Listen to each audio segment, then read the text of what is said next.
आज हम basically discuss करेंगे एक ऐसे आइलैंड के बारे में जहाँ पे दो अलग सिस्टम्स मौजूद हैं।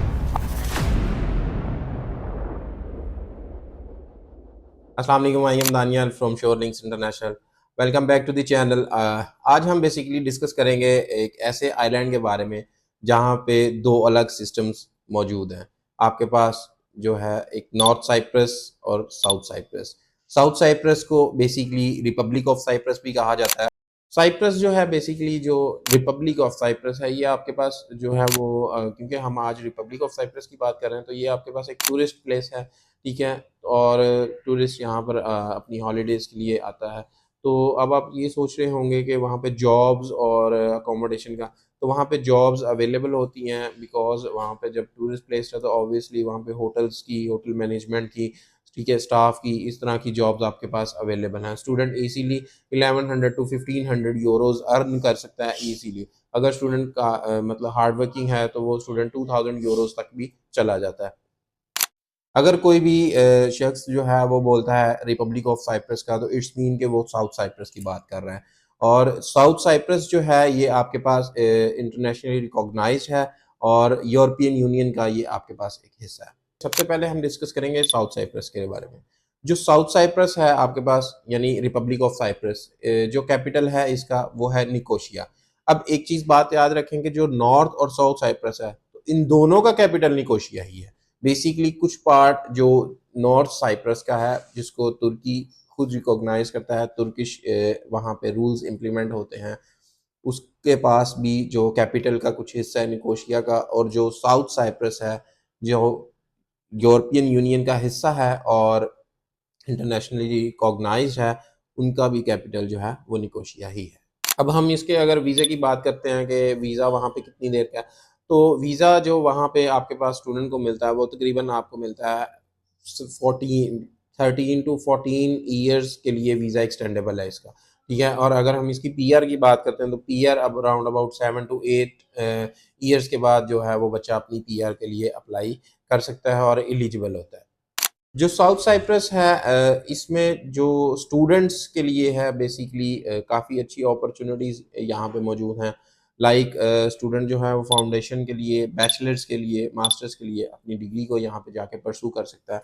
अब इसमें अगर हम डिस्कस करते हैं कि कौन-कौन सी एलिजिबिलिटीज़ हैं, सॉरी क्या एलिजिबिलिटीज़ हैं यहाँ पे आपके पास, या फिर यूनिवर्सिटीज़ के नाम या कॉलेजेस के नाम, तो इसमें सबसे पहले आपके पास आता है अलेक्जेंडर कॉलेज, आपके पास आता है कोथम, आपके पास आता है कासा स्कूल और एक कासा कॉलेज। ये दोनों डिफरेंट हैं।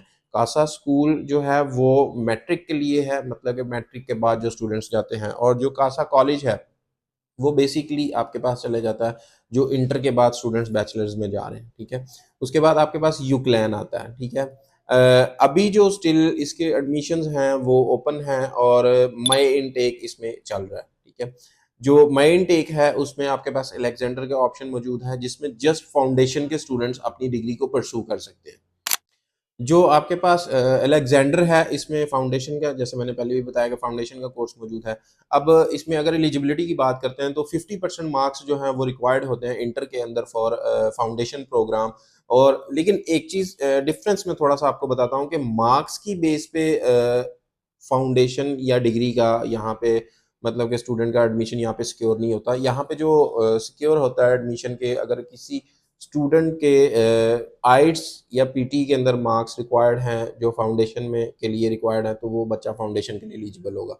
और अगर उसके मार्क्स आ जाते हैं डिग्री के, मतलब कि सॉरी जो उसका आइट्स है वो डिग्री के हवाले से आ जाता है, सपोज दैट अब फाउंडेशन में रिक्वायर्ड है आपके पास 4 आइट्स या फिर 4.5 आइल्स, तो स्टूडेंट जिसके 4 या 4.5 आइल्स होगा वो एलिजिबल होगा फाउंडेशन के लिए। अगर स्टूडेंट के आइल्स हो जाता है 5, तो वो डिग्री के लिए एलिजिबल होगा और वो डिग्री में ही जाएगा। ऐसे नहीं है कि वो उसको फाउंडेशन में देगा, क्योंकि जो यूनिवर्सिटी है या वहाँ पर उनका जो रूल है वो ये है कि सॉरी कि वो वहाँ पे स्टूडेंट को जिस कोर्स के लिए वो एलिजिबल होता है वो उसी में ही देते हैं, ना कि उससे नीचे फाउंडेशन के लिए देते हैं। अब नेक्स्ट यहाँ पे जो बात करते हैं हम अलेक्जेंडर के अलावा के और कौन से जो ऑप्शंस मैंने बताए हैं आपको, यूक्लैन का, अमेरिकन का, आपके पास कोथम का, कासा स्कूल का या कासा कॉलेज का, तो उसमें आप मतलब कौन से स्टूडेंट्स रहेंगे, तो वो जो यूनिवर्सिटीज़ या कॉलेजेस हैं आपके पास वो ओपन आपके पास होंगे सितंबर इनटेक के लिए, ठीक है। जो जिन स्टूडेंट्स का 5.5 ओवरऑल आइल्स होगा, वो बच्चे जाएंगे डिग्री के लिए बैचलर्स में। अब कुछ यूनिवर्सिटीज़ और कॉलेजेस के अंदर 3 इयर्स बैचलर्स भी मौजूद है और कुछ में 4 इयर्स का बैचलर भी आपके पास मौजूद है, ठीक है।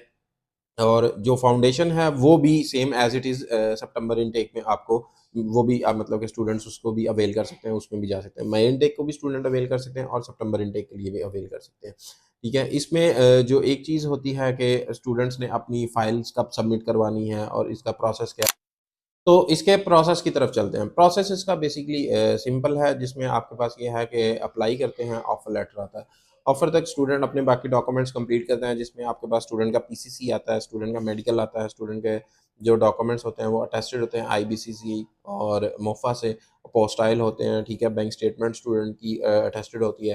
देन स्टूडेंट अपने डॉक्यूमेंट्स जो है वो डीएचएल करवा देता है साइप्रस के लिए, ठीक है। अभी उन्होंने एक रूल अपना चेंज किया है कि कलर कॉपीज़ के साथ-साथ आपके पास जो है वो ओरिजिनल डॉक्यूमेंट्स भी साइप्रस में जाएँगे, ठीक है।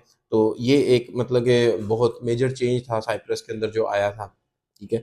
अब नेक्स्ट इसका चलते हैं कि देन इसका वीज़े की ग्रांट या फिर वो कब होते हैं। तो फाइल जो है वो तकरीबन 1 month, 1 and half month before मतलब कि इनटेक आप कह लें कि वो साइप्रस में सबमिट हो जाती है इमिग्रेशन के अंदर। तो बहुत सारे स्टूडेंट्स की क्यूरी होती है कि हमारा जो मेडिकल होता है वो 4 मंथ्स के लिए वैलिड होता है और पीसीसी 6 मंथ्स के लिए वैलिड होता है। तो अगर हमारी इमिग्रेशन के अंदर फाइल सबमिट हो जाती है, सपोज़ के बच्चे ने मेडिकल अपना करवाया अप्रैल के अंदर और मई इनटेक में जा रहा है और उसकी फाइल सबमिट भी जो है वो आपके पास मई में सबमिट हो रही है, ठीक है। तो स्टूडेंट का वीज़ा ऑब्वियसली फिर आएगा जून और जुलाई, जुलाई एंड अगस्त के स्टार्ट में आएगा। तो उतनी देर में स्टूडेंट का अगर मेडिकल एक्सपायर हो जाता है तो स्टूडेंट कहेगा कि मुझे दोबारा करवा के अगेन मुझे उसको अटेस्ट करवाना पड़ेगा। तो ऐसी कोई चीज़ नहीं है। उसमें ये बेसिकली होता है कि स्टूडेंट अपना जब इमिग्रेशन में स्टूडेंट की फाइल सबमिट हो जाती है, देन उसके बाद मेडिकल अगर वहाँ पे एक्सपायर भी हो जाता है तो उसके वीज़े के ऊपर कोई इस चीज़ का असर नहीं पड़ता, उसका वीज़ा जो है वो आता ही आता है। अगर हम इसके चलते हैं बजट की तरफ, तो मैं बिफ़ोर स्टार्टिंग द बजट मैं आपको ये बता देता हूँ कि यहाँ पे यूरोज़ चलता है, ठीक है। अब जो स्टूडेंट का एवरेज जो बजट आता है फाउंडेशन के लिए, जो स्टूडेंट्स मूव करते हैं, उनका 4000 यूरो से लेकर 5000 5500 यूरोज़ तक उनकी फ़ी चले जाती है, ठीक है। अगर हम इसकी बात करते हैं डिग्री की, कि डिग्री की यहाँ पे क्या फ़ीस आती है, तो डिग्री की तकरीबन आपके पास 5000 से लेकर 6000 तक आपकी फ़ी चले जाती है, 6000। अब एक चीज़ और है कि स्टूडेंट्स के ऑफ़र के ऊपर कुछ अमाउंट मेंशन होती है, लाइक 6000 650। तो वो जो 650 होते हैं स्टूडेंट ने वहाँ पे जाके जो है वो यूनिवर्सिटी को पे करने होते हैं for the security card, pink card. तो ये इस चीज़ के लिए मतलब कि वहाँ पे डॉक्यूमेंट्स बनते हैं स्टूडेंट के, तो वो स्टूडेंट को बनवाने के लिए ईज़ी होता है वहाँ पे। तो जो यहाँ से स्टूडेंट ने फ़ी पे करनी होती है वो 6000 5000 टू 6000 तक होती है, ठीक है। तो इसका जो लमसम बजट आपके पास आता है वो तकरीबन फाउंडेशन के लिए जो आता है वो आपके पास तकरीबन आता है 18 लाख से 22 लाख तक। अगर हम डिग्री की तरफ चले जाएँ तो वो 24 लाख तक राउंड अबाउट समथिंग चला जाता है। For latest updates and informative videos हमारे यूट्यूब चैनल को सब्सक्राइब करें और बेल आइकन पे क्लिक करें। और जो स्टूडेंट्स साइप्रस के लिए अपना प्रोसेस स्टार्ट करवाना चाहते हैं, वो आज ही श्योर लिंक्स को विज़िट करें और अपना प्रोसेस स्टार्ट करवाएँ। Thank you.